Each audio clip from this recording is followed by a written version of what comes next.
Tentu kami semuanya, semua partai dan kami di Partai Keadilan Sejahtera juga sudah menyiapkan bagaimana konsolidasi mulai dari tingkat pusat, tingkat wilayah, tingkat kabupaten, tingkat kecamatan, kelurahan. Kami sudah berusaha untuk menyiapkan agar struktur ini dihangat mulai pemanasan-pemanasan Oh, ini ya kegiatan.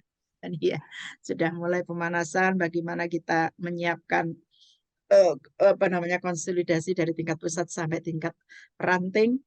Kemudian kita juga berusaha untuk memenuhi koordinator di semua RT kita biar kita bahwa pemilu ini bukan di pusat. Pemilu itu bukan di wilayah, pemilu itu bukan di kabupaten ataupun kelurahan, tapi pemilu itu di TPS.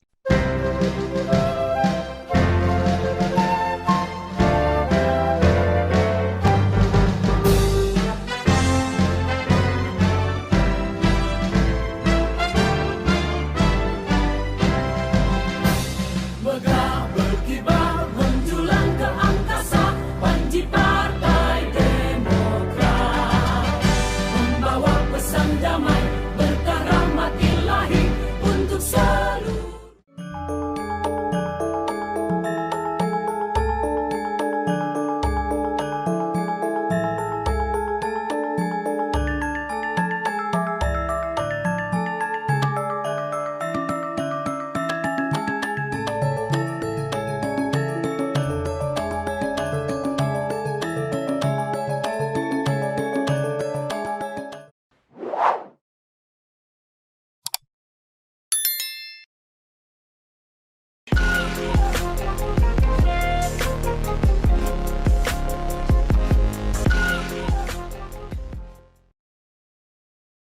Assalamualaikum warahmatullahi wabarakatuh.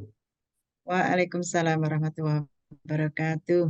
Bersama saya Salahuddin Surya di kanal Inspirasi Jawa Tengah. Mudah-mudahan kanal ini bisa memberi inspirasi, motivasi, dan edukasi.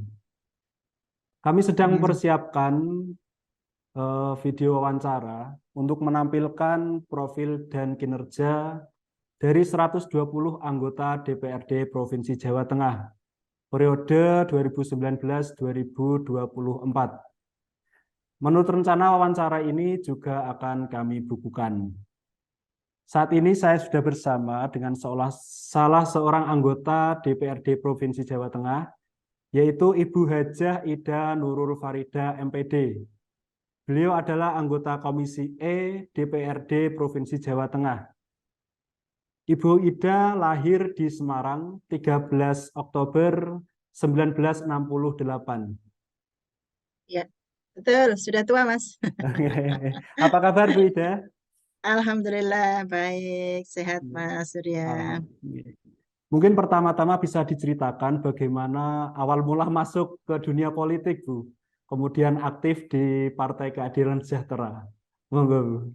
Jadi begini, aslinya saya ini mendampingi Pak Haris yang terjun di politik sejak zaman PK ya. Sejak zaman PK, Partai Keadilan itu Pak Haris sudah menjadi aktivis sejak itu, menjadi Wakil Ketua DPW PK pada zaman itu ya tahun 98. Itu Pak Haris jadi Wakil Ketua DPW Jawa Tengah. Nah, saya mengikuti, mendampingi begitu ya. Nah, ketika kemudian dari pemilu ke pemilu, saya pun juga ikut kampanye, ikut menjadi tim sukses begitu. Tapi tentu ini sebagai pendamping, sebagai pensupport begitu ya. Dan kami juga menggerakkan teman-teman di bawah begitu. Nah, barulah kemudian ketika pada tahun 2011 ya Pak Haris, tahun 2004 itu Pak Haris mendapatkan amanah dulu di DPRD di DPRD Provinsi Jawa Tengah. Kemudian juga 2011 juga mendapat tugas lagi, kemudian baru sebentar 2009 ya, 2009 juga ikut mendapat tugas lagi. Kemudian baru sebentar Pak Haris itu kan diminta untuk menjadi Wakil Wali Kota Salatiga, mendapat tugas Wakil Wali Kota Salatiga. Nah, saya pun tentu meskipun tidak terjun secara langsung begitu, tapi mendampingi ya, mengikuti terus dinamika itu. Kemudian tahun 2014 juga seperti itu dan 2019 ketika di Dapil 2 ini kan dapil yang baru Mas 2019 itu kan dapil 2 ini dapil baru ya. Nggih. Nah, itu membutuhkan ada caleg perempuan begitu. Waktu itu sudah ada beberapa caleg tapi kurang satu perempuan. Nah, akhirnya saya dipasang. Jadi saya dipasang itu untuk menggenapi caleg perempuan begitu ya. Tapi karena mungkin ya waktu itu Pak Haris masih menjabat dan kebetulan waktu itu saya menjadi ketua IGTKI Kabupaten Semarang 2 periode.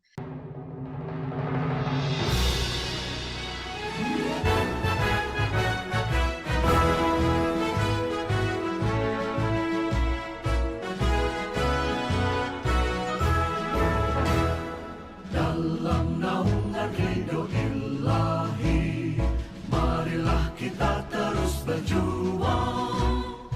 Dalam Bhinneka Tunggal Ika, merajut harmoni. Saya pernah menjadi ketua Salimah Jawa Tengah 2 periode begitu.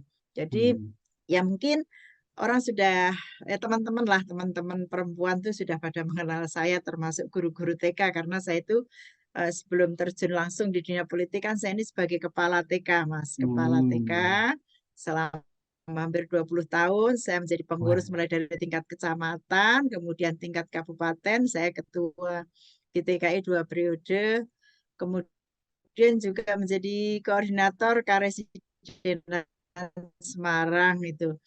Nah, sehingga dari lingkup guru TK itu sendiri sudah kenal saya. Kemudian kebetulan tahun 2005 sampai 2015 itu menjadi ketua Persaudaraan Muslimah Jawa Tengah, itu 2 periode.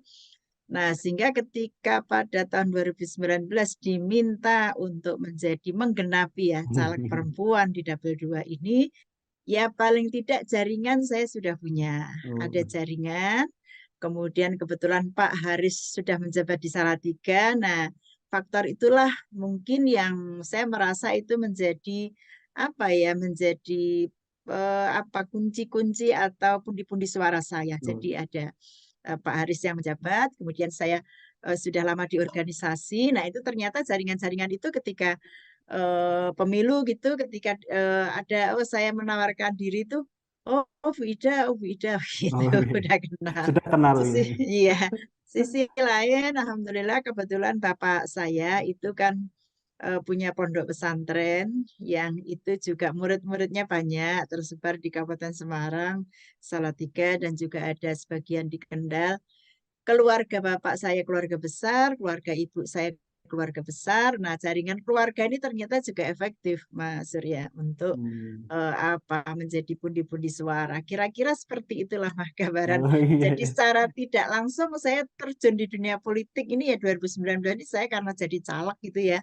Nah, sehingga terjun langsung. Kalau sebelumnya itu pemilu-pemilu sebelumnya saya hanya menjadi Mendampingi. pendukung, ya mendampingi, mensupport tim sukses gitulah, tapi tidak terjun langsung. Tapi tahun 2019 itu betul-betul saya terjun langsung, harus kampanye, harus mengkampanyekan diri, membawa visi misi partai begitu, muter-muter dari pagi sampai malam, ngalami juga nih jadi kalau dulu hanya nunggu di rumah, sekarang turun sampai tengah malam juga, itu betul-betul kami rasakan. Nah, tentu pertama ketika saya terjun langsung itu ada kegamangan, Mas. Kalau sebelumnya kan saya hanya mendampingi, mensupport.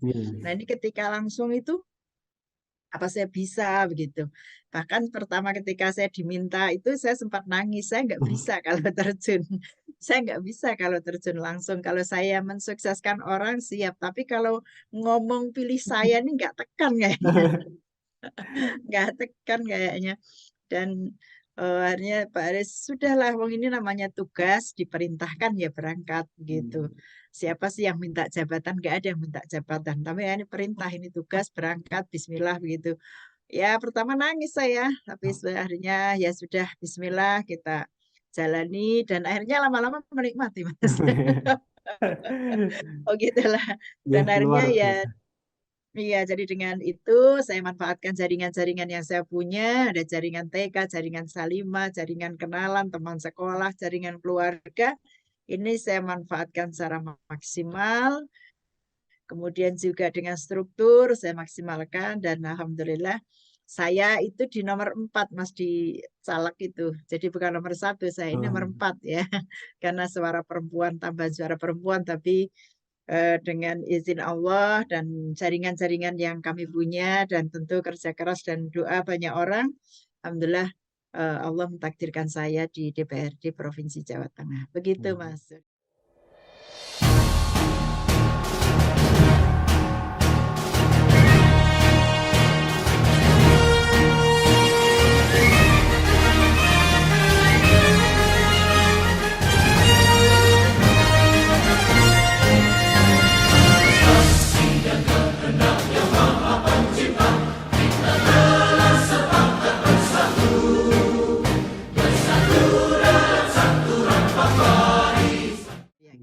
Baik, luar biasa Bu. Kemudian masuk menjadi anggota DPRD, apa yang diperjuangkan ini Bu? Ya, karena saya ini latar belakangnya pendidikan ya Mas ya. Latar belakang saya ini pendidikan karena saya mendirikan sekolah. Jadi saya mendirikan sekolah mulai dari TK Mas, TPA, TK, kemudian SD, SMP, sekarang udah SMA, MA. Jadi ya saya orientasinya yang pertama adalah pendidikan, peningkatan kualitas pendidikan, kemudian bagaimana memberikan sekolah-sekolah swasta ini diupayakan bisa memiliki standar pelayanan minimal pendidikan sehingga memang yang pikiran saya adalah pendidikan pertama, yang kedua adalah pemberdayaan perempuan ya. Pemberdayaan perempuan karena saya juga bergerak di di Ormas Perempuan, kemudian juga di IGTK itu organisasi yang mayoritas anggotanya adalah perempuan. Jadi maka selain pendidikan adalah pemberdayaan perempuan. Nah, ini tentu menjadi orientasi saya. Bagaimana upaya-upaya kami lakukan dan termasuk ketika kami menjadi anggota DPRD ini dan kebetulan saya di Komisi E ini kan bidangnya pendidikan ya Mas. Ada pendidikan, perempuan, kesehatan. Nah, ini 3 hal inilah yang menjadi perhatian kami. Nah, maka ketika kami dapat aspirasi itu maka seluruh pendidikan ini menjadi prioritas untuk kami berikan aspirasi ya, untuk kami berikan hibah sekolah-sekolah swasta karena memang aspirasi ini kan hanya untuk sekolah swasta. Alhamdulillah sekolah-sekolah swasta yang ada di Kabupaten Semarang itu ya, ini kemarin ini sudah banyak lah, ratusan lah sudah saya kasih. Ya, walaupun sedikit-sedikit tapi kami ratakan karena kami ingin dulu ini saya sebagai ketua IGTK ini kan guru TK Mas. Nah, guru TK ini kan sekolah-sekolah TK ini kan jarang mendapatkan bantuan. Nah, ini tahun ini saya berikan 100 lebih sekolah kami berikan aspirasi. Ya, sedikit-sedikit tapi mereka merasakan kalau punya wakil dari guru TK ternyata ada manfaatnya untuk mereka. Iya, itu. Kemudian untuk perempuan karena dulu saya juga dari Ormas Perempuan. Nah, maka saya juga tentu ingin memperhatikan mereka, memberdayakan mereka bahwa pendidikan untuk perempuan ini sangat penting karena perempuan ini menjadi kunci baik dan tidaknya negara ini adalah pada perempuan. Ada pepatah yang mengatakan bahwa wanita itu adalah tiang negara. Bila baik seorang wanita, maka baiklah negara. Dan bila rusak seorang wanita, maka rusaklah negara. Dan maka kunci baik dan buruknya negara ini ada pada wanita. Nah, oleh karena itu tentu wanita yang bisa menentukan masa depan bangsa menjadi lebih baik itu adalah wanita yang berkualitas, wanita yang berpendidikan, wanita yang punya wawasan yang luas, yang dia mampu menjadi agen perubahan di masyarakat, tapi di sisi lain dia menjadi pendamping suami yang baik.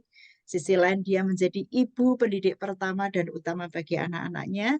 Ini harus semuanya dipahamkan kepada perempuan. Nah, dengan wanita-wanita, perempuan-perempuan yang kokoh ya, punya wawasan yang luas, punya pemahaman pendidikan anak yang baik, punya ketaatan kepada suami yang baik, maka insya Allah ketahanan keluarga ini akan terbentuk.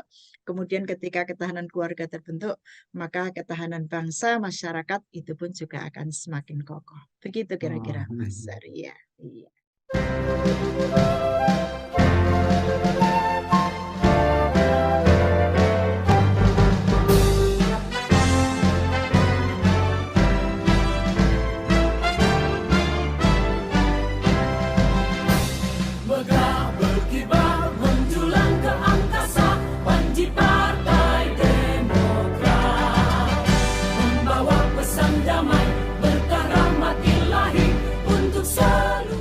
Berarti bisa digambarkan perempuan ini kunci utama untuk kesejahteraan masyarakat begitu ya, Bu? Oh iya, iya. Jadi kalau keluarganya baik di tangan perempuan, insya Oke. Allah masyarakatnya baik, insya Allah.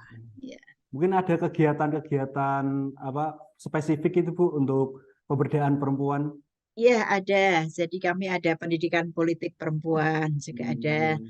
Kemudian juga pemberdayaan ekonomi Hmm. perempuan juga ada ya. Kemudian untuk deteksi dini para remaja putri ya, bahwa Hmm. kenapa remaja putri ini harus disiapkan sehat sejak dini karena yang menentukan nanti kualitas generasi yang akan datang itu ada pada remaja. Nah, bagaimana untuk menghindari mengurangi angka stunting itu kan kuncinya ada pada ibu, ada pada para wanita, ada pada mulai dari remajanya bagaimana pola hidupnya, pola makannya ya. Iya. Nah, anak remaja kita ini kan sekarang kadang lebih suka makan seblak, makan cilok gitu ya, daripada makanan yang sehat dan bergizi. Padahal makanan anak-anak remaja kita ini kalau tidak diperhatikan nanti akan berpengaruh pada kondisi kesehatannya dan Hmm. tentu dia nanti kan akan menjadi ibu dari anak-anaknya. Nah, kalau dia tidak memperhatikan pola hidup sehat, pola makan sehat yang bergizi, berimbang, nah tentu ini akan berpengaruh pada kualitas generasi yang akan datang.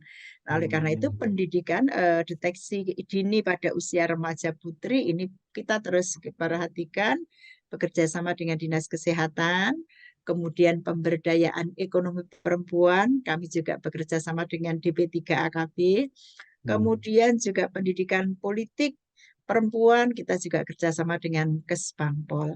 Dan ada kegiatan-kegiatan yang lain yang saya kira sangat mendukung untuk bagaimana meningkatkan kualitas seorang wanita, sumber daya seorang wanita, ya, kemudian juga pemberdayaan ekonomi kepada wanita. Gitu kira-kira Iya. Mas Iya. Surya. Ya. Ya, baik, Bu. Kemudian Ibu ini kan merupakan satu-satunya anggota dari Partai Keadilan Sejahtera yang menjadi DPRD Jawa Tengah. Itu bagaimana menghadapi dinamika politik yang eh, pastinya berat dan penuh perjuangan. Monggo, Bu.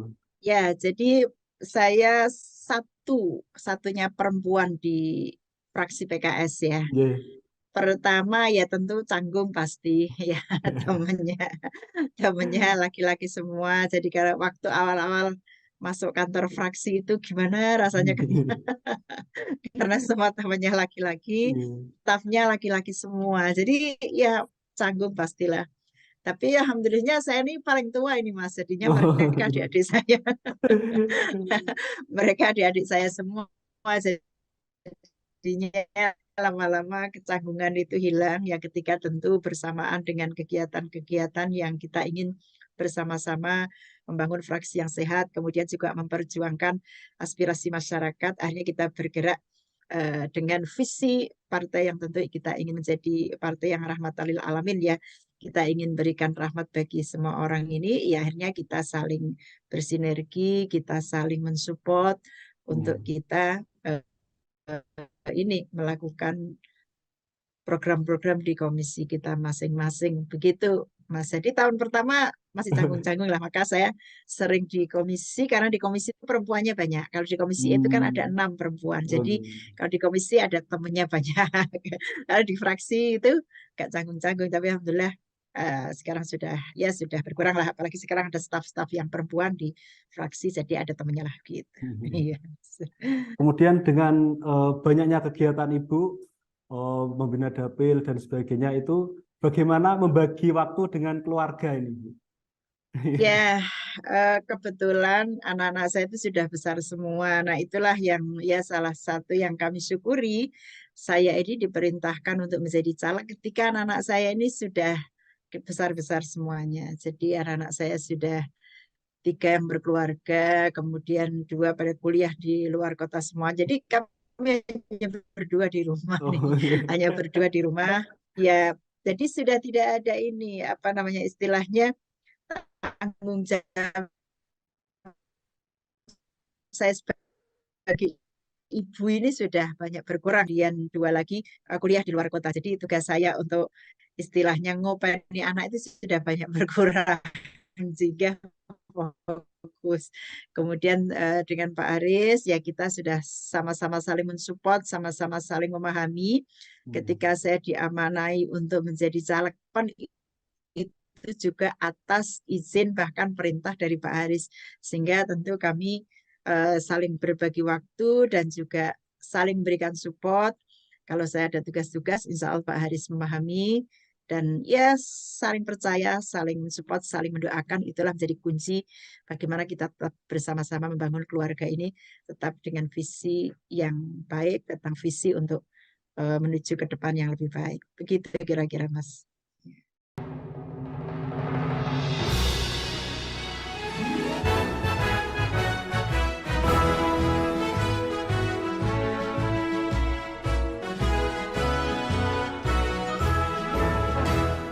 Dalam naungan ridho ilahi, marilah kita terus berjuang. Dalam Bhinneka Tunggal Ika, merajut harmoni. Luar biasa, Bu. Berarti harus seimbang begitu, ya. Insya Allah kita usahakan seperti itu. Ya. Kemudian sebagai anggota Komisi E, Bu, bagaimana Ya. Ibu melihat problem kemiskinan di Jawa Tengah ini? Bagaimana caranya untuk mengentaskannya ini? Ya, jadi memang begini ya. Jadi bahwa kemiskinan di Jawa Tengah ini masih lumayan ya, masih 10, sekian ya. Memang ini kita di komisi sendiri banyak program-program yang usaha untuk mengentaskan kemiskinan itu juga ada ya. Di antaranya tadi tentang kerjasama dengan DP3AKB itu kita pemberdayaan ekonomi perempuan di berbagai daerah ya di seluruh Jawa Tengah. Dan juga ada penekanan khusus itu daerah miskin ekstrim ya, di Jawa Tengah kan ada daerah-daerah miskin ekstrim ini. Nah itu yang pemberdayaan perempuan pun kita tingkatkan. Bagaimana ada pelatihan-pelatihan untuk calon-calon tenaga kerja ya, untuk para ibu-ibu yang produktif. Nah ini kita upayakan bersama-sama. Kita kerjasama selain dengan pemberdayaan perempuan, kerjasama juga dengan Dinas Tenaga Kerja untuk mengadakan pelatihan-pelatihan ya untuk perempuan agar mereka akhirnya punya keterampilan, kemudian bisa punya usaha begitu. Yang ini bagian dari upaya-upaya kita mengentaskan kemiskinan. Kemudian juga kegiatan padat karya ya, kegiatan padat karya itu juga banyak juga, misalnya seperti aspirasi-aspirasi yang kita berikan kepada desa misalnya, itu juga ada juga beberapa yang di padat karya untuk warga-warga yang memang mereka menganggur ya, apalagi kemarin di masa pandemi itu ya luar biasa banyak orang yang menganggur secara mendadak begitu, sehingga banyak kegiatan juga yang dilakukan secara padat karya. Kira-kira seperti itu Mas Surya. Baik, terima kasih Bu. Kita pindah ke Partai Keadilan Sejahtera ini. Ini kan mau menghadapi pemilu 2024. Bagaimana persiapannya ini? Ya, tentu semua partai ini sudah ancang-ancang ini Mas ya. Sudah siap-siap. Termasuk kami di Partai Keadilan Sejahtera. Tidak terasa waktu itu cepat sekali berlalu. Kayaknya baru kemarin pelantikan. Baru kemarin pelantikan. Tahu-tahu ini sudah di penghujung 2022. 1 tahun besok saya kira adalah tahun yang sangat sibuk. Semua partai pasti semuanya sudah semuanya sibuk dengan persiapan pemilu, di mana awal 2024 ya, yakni 14 Februari 24 itu kita udah pemilu. Jadi tentu kami semuanya, semua partai dan kami di Partai Keadilan Sejahtera juga sudah menyiapkan bagaimana konsolidasi mulai dari tingkat pusat, tingkat wilayah, tingkat kabupaten, tingkat kecamatan, kelurahan. Kami sudah berusaha untuk menyiapkan agar struktur ini dihangat mulai pemanasan-pemanasan ini ya, kegiatan. Ya, sudah mulai pemanasan bagaimana kita menyiapkan konsolidasi dari tingkat pusat sampai tingkat ranting. Kemudian kita juga berusaha untuk memenuhi koordinator di semua RT kita, biar kita bahwa pemilu ini bukan di pusat, pemilu itu bukan di wilayah, pemilu itu bukan di kabupaten ataupun kelurahan, tapi pemilu itu di TPS. Nah, kita ingin punya kader-kader di TPS, menyiapkan kader-kader di TPS. Ya, semoga 1 tahun ke depan ini kader TPS kita semuanya sudah terpenuhi. Gitu Mas harap.